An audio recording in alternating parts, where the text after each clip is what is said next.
এই কিউট বাচ্চাটার নাম ফ্রাঙ্ক, আর সে খুবই ইন্টেলিজেন্ট একটা বাচ্চা। এতটুকু বয়সে সে জেটপ্যাক আবিষ্কার করেছে, আর সে তার বানানো জেটপ্যাকটাকে প্রদর্শন করার জন্য নিউ ইয়র্কের একটা বিজ্ঞান মেলায় গিয়ে হাজির হয়। তো সেখানে থাকা বিচারক ফ্রাঙ্কের জেটপ্যাক দেখে অনেক অবাক হয়ে যায় আর বলে, তোমার বানানো এই জেটপ্যাকটা কি ঠিকমতো কাজ করে? তখন ফ্রাঙ্ক জানায় এটা এখনো পুরোপুরি কাজ করে না, কারণ এটার মধ্যে বেশ কিছু ত্রুটি আছে। আর এই কথা শুনে ওই বিচারক ফ্রাঙ্কের জেটপ্যাকটিকে বাতিল করে দেয়। ফ্রাঙ্ক আসলে সত্যি কথাটাই বলেছিল আর ভেবেছিল হয়তো তার আবিষ্কার মূল্যায়ন করা হবে, কিন্তু নিজের আবিষ্কার এমনভাবে রিজেক্টেড হয়ে যেতে দেখে সে মন খারাপ করে বাইরে এসে এক জায়গায় বসে থাকে। আর তখনই সেখানে অ্যাথিনা নামের একটা কিউট বাচ্চা মেয়ে আসে। সে ফ্রাঙ্কের হাতে একটা ব্যাচ পিন দিয়ে বলে, তুমি আমার সাথে এসো। তখন ফ্রাঙ্ক বলে, তুমি কে? অ্যাথিনা উত্তরে বলে, আমি হলাম ভবিষ্যৎ। এরপরেই ফ্রাঙ্ক অ্যাথিনার পিছু নেওয়ার জন্য একটা ওয়াটার রাইড নেয়, আর সেই নৌকাটা ধীরে ধীরে তাকে একটা টানেলের ভেতর নিয়ে যায়। এরপর সেখানে একটা লেজার লাইট এসে তার বুকে থাকা সেই ব্যাচ পিনটাকে স্ক্যান করা শুরু করে, যেটা কিনা অ্যাথিনা তাকে দিয়েছিল। এরপরেই ফ্রাঙ্ক ওই নৌকাটা সমেত নিচের দিকে চলে যায়। খানিক বাদেই সে একটা ফিউচারিস্টিক লিফটের সামনে গিয়ে পৌঁছায়। আসলে দেখতে লিফটের মতো হলেও এটা কোনো লিফট ছিল না, এটা ছিল একটা টেলিপোর্ট মেশিন, যেটা দিয়ে মুহূর্তের মধ্যেই এক জায়গা থেকে অন্য জায়গায় চলে যাওয়া সম্ভব। সে ওই মেশিনের ভেতর ঢুকতেই সমস্ত দরজা বন্ধ হয়ে যায় এবং অদ্ভুতভাবে কাঁপতে শুরু করে। ফ্রাঙ্ক এতে ভীষণ ভয় পেয়ে যায়, কিন্তু কিছুক্ষণ পরেই সবকিছু আবারও স্বাভাবিক হয়ে যায় আর তার সামনে থাকা দরজাটা এবার খুলে যায়। বাইরে বের হতেই ফ্রাঙ্ক নিজেকে একটা প্ল্যাটফর্মের উপর খুঁজে পায়। তার চারপাশে অদ্ভুত রকমের ধোঁয়া থাকার কারণে সে কিছুই দেখতে পারছিল না। তবে হঠাৎ সে দেখে তার মাথার উপর দিয়ে একটা উড়ন্ত গাড়ি চলে যাচ্ছে, আর ওই গাড়িটার মধ্যে সে অ্যাথিনাকেও দেখতে পায়। ফ্রাঙ্ক তাকে থামানোর অনেক চেষ্টা করে, কিন্তু তখনই বিশাল আকৃতির দুটো রোবট তার সামনে চলে আসে। সে ভয় পেয়ে সেখান থেকে নিচে পড়ে যায় এবং তার হাতে থাকা জেটপ্যাকটা ভেঙে যায়। এবার সেখানে আরেকটি রোবট চলে আসে আর ওই জেটপ্যাকটা তাকে মেরামত করে দেয়। ঠিক তখনই দুজন গার্ড তার দিকে দৌড়ে আসে এবং ভয় পেয়ে সে আবারও সেখান থেকে নিচে পড়ে যায়। তবে সৌভাগ্যবশত পড়তে পড়তে সে তার জেটপ্যাকটাকে ধরে ফেলে এবং পড়তে পড়তে শেষ মুহূর্তে জেটপ্যাকটি চালু হয়ে যায়। জেটপ্যাকটা সম্পূর্ণ ঠিক হয়ে গিয়েছে এটা বুঝতে পেরে সে মহা আনন্দে আকাশে উঠতে থাকে। কিছুক্ষণ বাদে সে নিচে অ্যাথিনাকে দাঁড়িয়ে থাকতে দেখে তার কাছে চলে আসে। এরপর অ্যাথিনা ফ্রাঙ্ককে সামনের দিকে নিয়ে গিয়ে বলে, এই শহরটার নাম হলো টুমোরোল্যান্ড। টুমোরো নামটা শুনেই বুঝতে পারছেন যে এটাকে ভবিষ্যতের কোনো জায়গা বোঝানো হয়েছে, মানে অনেক অ্যাডভান্সড বা ফিউচারিস্টিক একটা শহর। আর এই জায়গায় পৃথিবীর সব বুদ্ধিমান মানুষেরা থাকে এবং এখানে তার লাইফ কেমন হবে এটা তাকে বোঝাতে থাকে। তো এরপর ফ্রাঙ্ক অ্যাথিনার সাথে এই টুমোরোল্যান্ডেই থাকতে শুরু করে আর অনেক নতুন নতুন কিছু আবিষ্কার করতে থাকে। তো যাই হোক, এভাবে প্রায় 55টা বছর কেটে যায় এবং দেখা যায় পৃথিবীতে বর্তমানে 2015 সাল চলছে। আমরা পৃথিবীতে একটা মেয়েকে দেখতে পাই যার নাম হলো কেসি। সে আজকে নাসার একটা আপকামিং লঞ্চ প্রজেক্টে ত্রুটি সৃষ্টি করতে এসেছে। আসলে কেসির বাবা নাসার একজন ইঞ্জিনিয়ার, আর প্রজেক্টটি ত্রুটি ছাড়া সফলভাবে লঞ্চ হলে তার বাবার আর কোনো কাজ থাকবে না। তাই সে চাচ্ছিল না তার বাবাকে কাজ থেকে বের করে দেওয়া হোক। তো বাবার কাজটা টিকিয়ে রাখার জন্য এই কাজ সে প্রায় প্রতিদিনই করে। এভাবে করতে করতে একদিন সে পুলিশের হাতে ধরা পড়ে যায়। তো কেসিকে একদিন থানায় আটকে রেখে পরের দিন ছেড়ে দেওয়া হয়। তাকে ছেড়ে দেওয়ার সময় তার সব জিনিসপত্র তাকে দিয়ে দেওয়া হয়, কিন্তু সে সেখানে একটা ব্যাচ পিন পরে থাকতে দেখে। পিনটা দেখতে ঠিক সেরকম যেমনটা আজ থেকে 55 বছর আগে অ্যাথিনা ফ্রাঙ্ককে দিয়েছিল। কেসি যখনই ওই পিনটা টাচ করে তখনই সে টেলিপোর্টেশনের সাহায্যে টুমোরোল্যান্ডে গিয়ে পৌঁছায়। চারপাশে তাকিয়ে সে অনেক বেশি সারপ্রাইজড হয়ে যায়, কারণ এর আগে সে কখনো অ্যাডভান্স শহর দেখেনি। তবে আশেপাশে ঘুরে দেখার চেষ্টা করতেই সে কিছু একটাই ধাক্কা খায় আর তার হাত থেকে পিনটা পড়ে যায়। সে আসলে ওই থানার মধ্যেই ছিল, আর পিনটা টাচ করা মাত্রই তার সামনে ভীষণ চেঞ্জ হয়ে যাচ্ছিল। এবার ঝামেলা এড়ানোর জন্য সে পিনটাকে একটা কাগজের সাহায্যে তুলে নিয়ে নিজের কাছে রেখে দেয়। বাসায় ফেরার পথে সে তার বাবাকে ওই অদ্ভুত পিনটার ব্যাপারে বলতে থাকে, কিন্তু এসব শুনে তার বাবা কিছুই বিশ্বাস করে না। তখন কেসি বলে, বাবা তুমি একটাবার টাচ করো তাহলেই বুঝতে পারবে। কিন্তু তার বাবা ওই পিনটা টাচ করলে তার সাথে সেরকম কিছুই ঘটে না। কিন্তু পর মুহূর্তেই কেসি পিনটা টাচ করলে সে আবারও টুমোরোল্যান্ডে পৌঁছে যায়। এটা দেখে সে বুঝতে পারে যে এই পিনটা কেবলমাত্র তার হাতে থাকলেই কাজ করে। এসব দেখে কেসির বাবা তার কাছ থেকে পিনটা নিয়ে তার নিজের কাছে রেখে দেয়। রাতে কেসির বাবা ঘুমিয়ে পড়লে সে লুকিয়ে ওই পিনটার কাছে যায় এবং সেটা টাচ করতেই সে আবারও টুমোরোল্যান্ডে পৌঁছে যায়। কিন্তু যেহেতু সে তার বাসার মধ্যেই ছিল তাই সে সামনের দিকে হাঁটতে গেলে বাসার দেয়ালে ধাক্কা খেতে থাকে। শব্দ শুনে তার বাবা ঘুম থেকে জেগে যায়, কিন্তু কেসি কোনো মতে তার বাবাকে ফাঁকি দিয়ে একটা ফাঁকা মাঠের মধ্যে চলে আসে যাতে সে ওই শহরটাকে ভালো করে এক্সপ্লোর করতে পারে। পিনটা টাচ করে আবারও সে টুমোরোল্যান্ডে চলে যায় আর চারপাশের হাই টেকনোলজি সম্পূর্ণ সব প্রযুক্তি দেখে সে অনেক বেশি অবাক হয়ে যায়। তবে সব থেকে অদ্ভুত ব্যাপার হলো কেসি সবাইকে দেখতে পেলেও টুমোরোল্যান্ডের কেউই কেসিকে দেখতে পারছিল না। তাই সে অনেক বেশি অবাক হয়ে যায় আর তার সাথে অনেক খুশিও হয়। তখনই হঠাৎ কেসির সেই ব্যাচ পিনের রিভার্স কাউন্টডাউন শুরু হয়ে যায়, অর্থাৎ ব্যাচ পিনের ব্যাটারি লো হয়ে গেছে। সে চারিদিকে ঘুরে ঘুরে দেখতে থাকে আর ঠিক তখনই সে সেখানে কিছু বিজ্ঞানীদের দেখতে পায়। তাই সে তাদের পিছু নিতে থাকে আর তখন সে তার পায়ের নিচে অনেক পানি লক্ষ্য করে। আর ঠিক তখনই তার পিনের চার্জ শেষ হয়ে যাওয়ায় হঠাৎ করে টুমোরোল্যান্ড গায়েব হয়ে যায় আর সে নিজের দুনিয়ার একটা খালের ভেতরে নিজেকে আবিষ্কার করে। তো এরপর কেসি জলদি বাড়ি ফিরে যায় এবং তার ছোট ভাইয়ের সাথে সবকিছু শেয়ার করে। এসব শুনে তার ভাই অনেক কনফিউজড হয়ে যায় এবং কিছুই বুঝতে পারে না। তাই তারা দুজনে মিলে ইন্টারনেটে এইসব কিছুর ব্যাপারে খোঁজ খবর নিতে থাকে। ইন্টারনেটে খুঁজতে খুঁজতে কেসি সেখানে তার কাছে থাকা ব্যাচ পিনের মতো একটা ব্যাচ পিন দেখতে পায় এবং সেখানে একটা দোকানের অ্যাড্রেস দেওয়া ছিল। কেসি এবার ওই পিনের ব্যাপারে খোঁজ করতে সরাসরি সেই দোকানের ঠিকানায় চলে যায়। সেখানে গিয়ে ওই দোকানে থাকা দুজনকে কেসি তার হাতে থাকা পিন বা ব্যাচটা দেখায়। ওই দোকানের মালিক পিনটা দেখে অবাক হয়ে যায় আর কেসিকে বলে, তুমি এই পিনটা দিয়ে যা দেখেছো সেই সবকিছুই সত্য, একমাত্র এই পিন দিয়েই টুমরল্যান্ডে যাওয়া সম্ভব। এবং তাকে জিজ্ঞাসা করে, তুমি এই পিন কোথায় পেলে? কেসি তখন বলে, আমি এটাকে পুলিশ স্টেশনে পেয়েছি। কিন্তু কেসির এই উত্তর তাদের একদমই পছন্দ হয় না আর তারা কেসিকে বলে, তোমার সাথে কি সেই ছোট্ট মেয়েটা দেখা করেছে? কেসি তাদের প্রশ্নের আগামাথা কিছুই বুঝতে না পেরে সেখান থেকে চলে যাওয়ার চেষ্টা করে, কিন্তু ঠিক তখনই তারা দুজনে হাই টেকনোলজি সম্পূর্ণ বন্দুক দিয়ে কেসির উপর গুলি করতে থাকে। কেসি লুকিয়ে কোনো মতে নিজেকে প্রাণে বাঁচায় আর ঠিক তখনই সেখানে অ্যাথিনা চলে আসে এবং দোকানদারের সাথে ফাইট করতে থাকে। মারামারির এক পর্যায়ে কেসি বুঝে যায় এই দোকানে থাকা দুজনের কেউই মানুষ নয়, আসলে তারা ছিল রোবট। তো এরপর সেখানে থাকা পুরুষ রোবটটা নিজেকে ইচ্ছাকৃতভাবে ব্লাস্ট করে দেয়, কিন্তু অ্যাথিনা কেসিকে নিয়ে কোনো মতে সেখান থেকে বাইরে চলে আসে। এরপর অ্যাথিনা সেখান থেকে একটা গাড়ি চুরি করে কেসিকে নিয়ে সেখান থেকে পালাতে থাকে আর গাড়ির ভেতর কেসি অ্যাথিনাকে বলে, তুমি কে আর কেন আমাকে বাঁচিয়েছ? তখন অ্যাথিনা তাকে বলে, তোমার কাছে যে পিনটি আছে ওটা আমিই তোমাকে দিয়েছি। তবে আর কিছু বলার আগে কেসি লক্ষ্য করে ব্যথা পাওয়ার কারণে অ্যাথিনার শরীরে অদ্ভুত কিছু দেখা যাচ্ছে।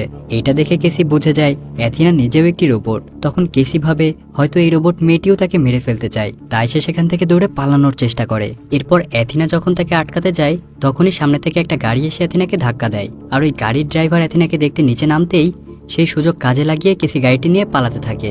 কিন্তু খুব তাড়াতাড়ি অ্যাথিনা কেসির গাড়িটি ধরে ফেলে এবং ভেতরে এসে তাকে বোঝানোর চেষ্টা করে। সে বলে, তুমি শেষ মানুষ যাকে আমি এই পিনটি দিয়েছি আর আমাদের খুব তাড়াতাড়ি টুমরোল্যান্ডে পৌঁছাতে হবে, কারণ তারা সেখানে এমন কিছু বানাচ্ছে যেটা বানানো উচিত নয়। অন্যদিকে পুলিশ সেই ব্লাস্ট হওয়া দোকানটির সামনে যায় আর তারা কিছু পোড়া রোবটের মাথা খুঁজে পায়। তবে তারা অন্য কিছু পরীক্ষা করার আগেই সেখানে ডেভ নামের একজন ইনভেস্টিগেটর আসে আর রোবটের মাথা দেখেই সেখানে থাকা সব পুলিশদেরকে মেরে ফেলে আর তার সাথে থাকা লোকদেরকে বলে, আমি মেয়েটির খোঁজ পেয়ে গেছি, এই ব্যাপারে আমাদের হেড অফিসে জানিয়ে দাও। এরপর অ্যাথিনা কেসিকে বলে, আমরা এখন নিউ ইয়র্ক যাচ্ছি, কারণ সেখানে এমন একজন লোক থাকে যে জানে টুমরোল্যান্ডে কিভাবে যেতে হয়। অ্যাথিনা আরও বলে, আমরা যার সঙ্গে দেখা করতে যাচ্ছি তার নাম ফ্রাঙ্ক। পরদিন সকালে কেসি যখন ঘুম থেকে ওঠে তখন সে দেখে তাকে কারোর বাসার সামনে রেখে যাওয়া হয়েছে। কিছু বুঝে উঠতে না পেরে কেসি তার সামনে থাকা বাড়িটার দিকে হাঁটতে থাকে, কিন্তু তখনই একটা গার্ড কুকুর তাকে ধাওয়া করতে শুরু করে। কিছু দূর যেতেই সে মাটিতে লুটিয়ে পড়ে এবং বুঝতে পারে আসলে এই কুকুরটি রিয়েল নয়, বরং এটা একটা হলোগ্রাম। এরপর সে সাহস করে ওই বাড়িটার দরজার কাছে যায় এবং ক্যামেরার সামনে নিজের কাছে থাকা সেই ব্যাচ পিনটা দেখে ভেতরে ঢোকার জন্য পারমিশন চায়। এরপর সেই বাড়ি থেকে বুড়ো হয়ে যাওয়া ফ্রাঙ্ক বের হয়। তখন আমরা বুঝতে পারি এই বাড়িটি আসলে ফ্রাঙ্কের। এখানে বলে রাখি, এই ফ্রাঙ্ক হলো সেই ছোট্ট ছেলেটি যাকে আমরা গল্পের শুরুতে অ্যাথিনার সাথে টুমরোল্যান্ডে যেতে দেখেছিলাম। তো যাই হোক, ফ্রাঙ্ক কেসিকে বলে, তুমি তোমার বাড়ি চলে যাও, কিন্তু কেসি যে কোনো মূল্যে টুমরোল্যান্ডে যেতে চায়, তাই সে ফ্রাঙ্কের বাড়ির সামনে সারা রাত বসে থাকে। ফ্রাঙ্ক বাইরে থাকা ক্যামেরায় এসব কিছুই দেখছিল। এরপর সে সিসিটিভিতে দেখে একটা আগুন ধরা বুলডোজার তার বাড়ির দিকে আসছে, তাই দ্রুত সে দরজা খুলে বাইরে বের হয়ে অনেক হাইটেক একটা যন্ত্র দিয়ে পুরো বুলডোজারটাকে ফ্রিজ করে দেয়। মূলত এটা কেসি ইচ্ছা করেই করেছে আর এই সুযোগেই কেসি ফ্রাঙ্কের বাসার ভেতর ঢুকে ভেতর থেকে দরজা লাগিয়ে দেয় এবং ভেতর থেকে ফ্রাঙ্ককে উদ্দেশ্য করে বলে, তুমি যদি আমাকে টুমরোল্যান্ডে নিয়ে যাও তাহলে আমি দরজা খুলবো। এতক্ষণে কেসি সেই বাড়ির ভেতরে বিভিন্ন অ্যাডভান্স যন্ত্রপাতি দেখতে পায়। তো এরপর ঘুরতে ঘুরতে কেসি একটা ঘরের ভেতর চলে আসে যেখানে অনেকগুলো মনিটর ছিল। কেসি দেখতে পায় স্ক্রিনগুলোতে পৃথিবী ধ্বংসের বিভিন্ন আলামত দেখা যাচ্ছিল এবং সে আরো জানতে পারে মাত্র 60 দিনের মধ্যেই পৃথিবী ধ্বংস হয়ে যাবে, কারণ স্ক্রিনের নিচে 60 দিনের একটা রিভার্স কাউন্টডাউন চলছিল। এগুলো দেখে কেসি খুবই কনফিউজড হয়ে যায়। এর মধ্যে ফ্রাঙ্ক একটা গোপন সুড়ঙ্গ দিয়ে বাড়ির ভেতর চলে আসে এবং কেসিকে বলে, তুমি এখান থেকে চলে যাও। তখন কেসি তাকে বলে, তুমি আগে আমাকে বলো এসব কি, পৃথিবীতে কি চলছে আর তোমাকে কেন এবার টুমরোল্যান্ড থেকে বের করে দেওয়া হয়েছে। তখন ফ্রাঙ্ক বলে, আমি টুমরোল্যান্ডে এমন একটা জিনিস আবিষ্কার করেছিলাম যেটা আমার করা উচিত হয়নি, তাই টুমরোল্যান্ড থেকে আমাকে বের করে দেওয়া হয়েছে। আর তুমি এই স্ক্রিনগুলোতে পৃথিবীর যে ধ্বংসলীলা দেখছো এগুলো সবই সত্যি, এগুলো পৃথিবীর ভবিষ্যৎ আর এগুলো খুব শীঘ্রই ঘটবে। তখন কেসি বলে, তুমি এসব কি বলছো, এসব আমি বিশ্বাস করি না। আর অদ্ভুতভাবে কেসি ফ্রাঙ্কের কথা বিশ্বাস না করার কারণে সেই স্ক্রিনগুলোতে চলা পৃথিবীর ধ্বংসলীলার পার্সেন্টেজ ধীরে ধীরে কমে যেতে থাকে। এটা দেখে ফ্রাঙ্ক অনেক বেশি অবাক হয়ে যায়। ফ্রাঙ্কের তখন মনে হয় মানুষের বিশ্বাসের উপরে ভবিষ্যতে কি হবে সেটা অনেকাংশে নির্ভর করে। আর যেহেতু কেসির বিশ্বাস রয়েছে যে পৃথিবীর কিছুই হবে না, তাই ফিউচার একটুখানি চেঞ্জ হয়েছে। তাদের কথাবার্তা চলার মাঝখানে তাদের উপর আক্রমণ করার জন্য টুমরোল্যান্ড থেকে কিছু রোবট সেখানে চলে আসে। তারা একে একে ফ্র্যাঙ্কের বাড়ির সবকিছুই ধ্বংস করে দিতে থাকে। তারা দুজনে ওই রোবটগুলোর থেকে কোনো মতে পালিয়ে বাঁচতে থাকে। এভাবে মানুষ আর রোবটের মারামারি হতে হতে ফ্র্যাঙ্ক আর কেসি একটা বাথটাবের ভিতরে গিয়ে শুয়ে পড়ে, আর সাথে সাথে সেটি একটি ক্যাপসুলে রূপান্তরিত হয়ে যায়। তখন একটা রোবট সেই বাথটাবটিকে ধরে ফেলে, কিন্তু সেটি ঝড়ের গতিতে উপরের দিকে উড়ে চলে যায় এবং ফ্র্যাঙ্কের পুরো বাড়িটা ব্লাস্ট হয়ে যায়। এরপর তারা দুজনে ওই বাথটাবে করে একটা নদীর ভিতরে এসে পড়ে, যেখানে আগে থেকেই তাদের জন্য অ্যাথিনা অপেক্ষা করছিল। তবে এত বছর পর অ্যাথিনাকে দেখে ফ্র্যাঙ্ক তার উপরে অনেক রেগে যায়, কারণ সে ছোট্টবেলায় ফ্র্যাঙ্ক অ্যাথিনাকে অনেক ভালোবেসে ফেলেছিল। কিন্তু অ্যাথিনা কখনোই ফ্র্যাঙ্ককে বলেনি যে সে মানুষ নয়, বরং একটা রোবট। আর এই কারণেই ফ্র্যাঙ্ক বুড়ো হয়ে গেলেও অ্যাথিনা আগের মতোই সেই ছোট্ট বাচ্চাটি রয়ে গিয়েছে। যাই হোক, গাড়িতে ফ্র্যাঙ্ক আর অ্যাথিনার মধ্যে তুমুল ঝগড়া হয়। আর ঝগড়ার এক পর্যায়ে ফ্র্যাঙ্ক বলে, তুমি কিভাবে কেসিকে এই ব্যাচ পিন দিয়েছো? কারণ অনেক বছর আগেই টুমরোল্যান্ড থেকে এই ব্যাচ পিন দেওয়া বন্ধ হয়ে গিয়েছে। মূলত এই পৃথিবীর কিছু ট্যালেন্টেড মানুষদের কাছে টুমরোল্যান্ড থেকে এই ব্যাচ পিনগুলো দেওয়া হতো, যাতে তারা টুমরোল্যান্ডে গিয়ে আরো অনেক নতুন নতুন আবিষ্কার করতে পারে। ফ্র্যাঙ্ক বলে, এতদিনে তো টুমরোল্যান্ডের সব পিন ধ্বংস করে দেওয়ার কথা। তখন অ্যাথিনা বলে, আমি নিজেই 12টা পিন নিয়ে টুমরোল্যান্ড থেকে পালিয়ে এসেছিলাম, আর আমি কেসিকে যে পিনটা দিয়েছি এটাই ছিল টুমরোল্যান্ডের শেষ পিন। মূলত এই পিনটা সংগ্রহ করার জন্যই টুমরোল্যান্ডের রোবটেরা কেসির উপর হামলা করেছিল। এরপর তারা কথা বলতে বলতে একটা টেলিপোর্টেশন মেশিনের কাছে চলে আসে, অর্থাৎ যে মেশিনের মাধ্যমে মানুষ এক জায়গা থেকে মুহূর্তেই অন্য আরেকটা জায়গায় চলে যেতে পারে। এরপর তারা সেই মেশিনের মধ্যে গিয়ে বসে, আর মুহূর্তের মধ্যেই তারা ফ্রান্সের আইফেল টাওয়ারে গিয়ে পৌঁছায়। তারপর তারা সেখানকার একটা সিক্রেট রুমের মাঝে চলে আসে। সেই রুমের ভেতরে পৃথিবীর সমস্ত বড় বড় বিজ্ঞানীদের ডামি রাখা ছিল। ফ্রাঙ্ক বলে, এরা সবাই মিলে একটা ভবিষ্যতের জায়গা বানিয়েছে। বিজ্ঞানীদের উদ্দেশ্য ছিল সেটা এমন একটা জায়গা হবে যেখানে বিজ্ঞানীরা নিশ্চিন্তে নতুন নতুন আবিষ্কার করতে পারবে। ফ্রাঙ্ক এটাও বলে যে অনেকে মনে করে এই আইফেল টাওয়ার বানানোর উদ্দেশ্য হলো ফ্রান্সের সৌন্দর্য বর্ধন, কিন্তু অ্যাকচুয়ালি এটা সৌন্দর্য বাড়ানোর জন্য তৈরি করা হয়নি। এটা মূলত একটা এন্টেনা, যেটার মাধ্যমে এখান থেকে টুমরোল্যান্ডে ফ্রিকোয়েন্সি সেন্ড করা যায়।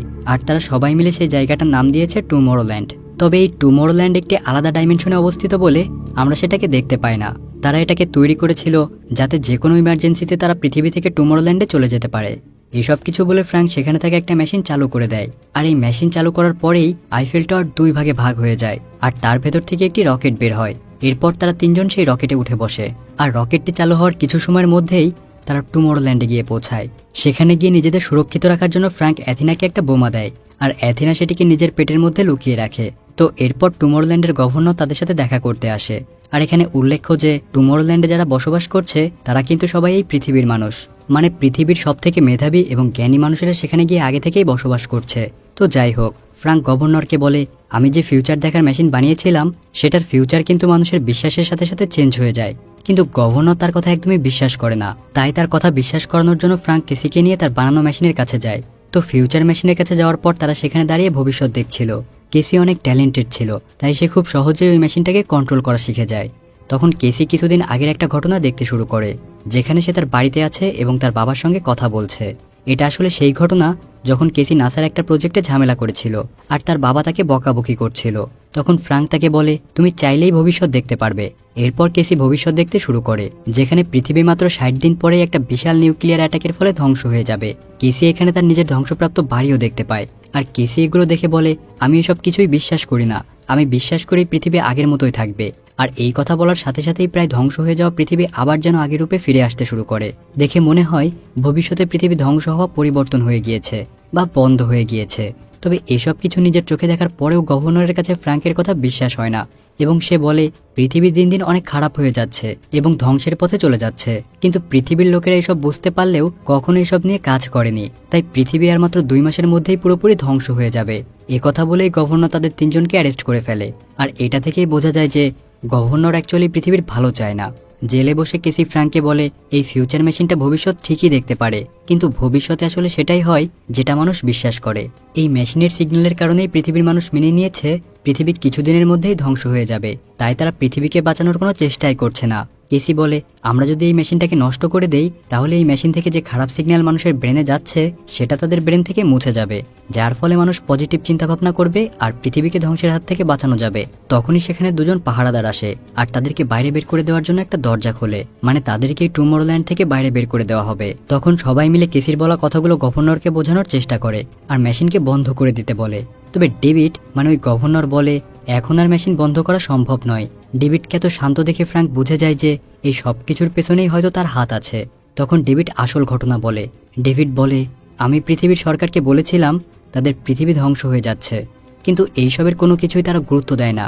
সে বলে, মানুষ নিজেরাই নিজেদের ধ্বংস দেখতে চায়। তোমরা কি দেখছো না ধীরে ধীরে গ্লেসিয়ারের সব বরফগুলো গলে যাচ্ছে? পৃথিবীর পরিবেশ খুব দ্রুত পরিবর্তন হচ্ছে। তাই আমি পৃথিবীর মানুষদের পরিবর্তন করার জন্য এই মেশিনটার মাধ্যমে মানুষের মস্তিষ্কে একটা সিগন্যাল দিয়েছিলাম যে পৃথিবী কিভাবে ধ্বংস হয়ে যাবে। তবে মানুষের উচিত ছিল সেই কাজগুলোকে বর্জন করে পৃথিবীকে বাঁচানো, কিন্তু মানুষেরা তা না করে উল্টো নিজেদের নিয়তি মনে করে সবকিছু মেনে নিয়ে কাপুরুষের মতো হাত গুটিয়ে বসে আছে। মানব জাতির আসলে ধ্বংস হয়ে যাওয়া উচিত। তখন ফ্র্যাঙ্ক তার কথা মেনে নেওয়ার নাটক করে এবং তার সাথে হ্যান্ডশেক করার বাহানায় তার হাতে থাকা একটা গ্যাজেটের বোতাম টিপে দেয় এবং সাথে সাথে তাদের মধ্যে অনেক মারামারি শুরু হয়ে যায়। মারামারির এক পর্যায়ে ডেভিড আর ফ্র্যাঙ্ক দুজনেই সেই পোর্টাল দিয়ে পৃথিবীর একটা নিরিবিলি দ্বীপে পড়ে যায়। অন্যদিকে অ্যাথিনা তার শরীরে থাকা সেই বোমাটিকে কাজে লাগানোর চেষ্টা করে, যেটা টুমরল্যান্ডে আসার পর ফ্র্যাঙ্ক তাকে দিয়েছিল। তবে অ্যাথিনা যখনই বোমাটি হাতে নেয় ঠিক তখনই একটি রোবট এসে তাকে ধরে ফেলে। তাই অ্যাথিনা সেই বোমাটিকে কোনোভাবে কেসির হাতে দিয়ে দেয় আর সে রোবটের সঙ্গে মারামারি করতে থাকে। তখন কেসি সেই মেশিনে যাওয়ার জন্য প্ল্যাটফর্মে উঠে পড়ে, তবে প্ল্যাটফর্মটি অনেক বেশি নোট ছিল আর এটা এজন্য হচ্ছিল কারণ সেই দ্বীপে ফ্র্যাঙ্ক আর ডেভিডের মধ্যে মারামারি হচ্ছিল। আসলে ডেভিড যে ব্রেসলেটটি পরেছিল সেটি দিয়েই সবকিছু কন্ট্রোল করা হয়। কেসি তখন সেই বোমাটি দিয়ে মেশিনটি নষ্ট করার চেষ্টা করে, কিন্তু ডেভিড কোনোভাবে তার ব্রেসলেটের সাহায্যে প্ল্যাটফর্মটিকে নিচে ফেলে দেয়। তখনই অ্যাথিনা প্ল্যাটফর্মটিকে পড়ে যাওয়ার থেকে আটকে ফেলে আর তাড়াতাড়ি গিয়ে পোর্টালটি বন্ধ করে দেয়।